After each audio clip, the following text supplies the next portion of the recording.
An island country of 80,000 people in the middle of the Irish Sea may not seem a likely player in the space exploration game, usually dominated by world superpowers.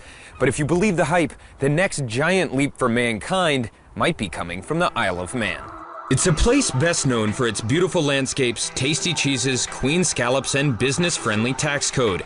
That generally means a focus on offshore banking, but the arrival of two Soviet-made space stations, owned by the company Excalibur Almaz in early 2011, showcased the island's expanding emphasis on space commerce. The Isle of Man is never realistically going to be in the business of launching rockets or building satellites. Yes, we're looking to encourage some high-end, high-technology space manufacturing to the Isle of Man, but essentially we're looking to help facilitate the private sector enter into the space industry through having an involvement in the Isle of Man.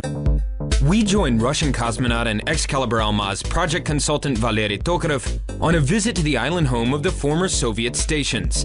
As they retool the Almaz spacecraft for a return to orbit, they're banking on the tried and tested expertise already invested in their design and construction to stay a step ahead of space tourism competitors. Why Almaz? Because it's history's first multiple-use spacecraft of its class. The so-called capsule class. So this is a capsule not just for use on a single flight mission, but for enduring up to 30 launches. Back in the mid-1960s, the Soviet military launched the Almaz program to provide a manned surveillance station in low Earth orbit. Alongside the station, a TKS spacecraft consisting of a service module and a reusable re-entry vehicle were to be launched on the heavy-lifting Proton rocket. The stations flew under the names Salyut 2, 3, and 5 in the 70s and were outfitted with advanced observation and communication equipment, even modified artillery to protect against enemy satellites. While the original project was divided and later discontinued, both the stations and the return capsules gained invaluable flight testing. The inside space is about 50 cubic meters large, which is enough to house 3 or 4 people. Of course, we are retaining the power circuits and the life support infrastructure. The room is structured so that every person has a private working space.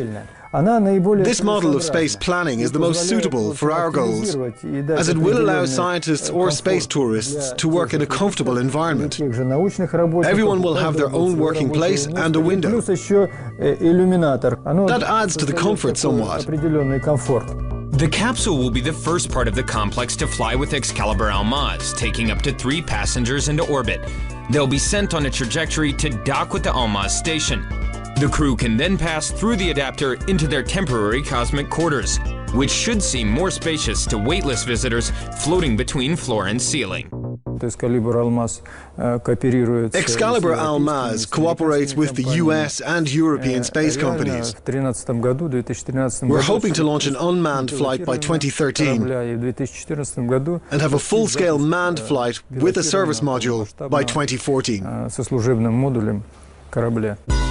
Combining the experience of seasoned Russian spacemen and savvy American businessmen, Excalibur Almaz is getting down to work on making the dream a reality. After raising money and international interest on the Isle of Man, they expect Russia to be the logical launch partner. By their calculations, 6 capsule launches a year would be the magic number for making orbital maintenance of the Almaz stations economically viable. That's sooner than you might think, with would-be tourists already in line. So more than a half-century into the era of manned spaceflight, we're still finding new ways to open up the vast expanses of our solar system. Now more than ever, there's a chance the next liftoff could take you into orbit. And when your launch date finally comes, enjoy the ride.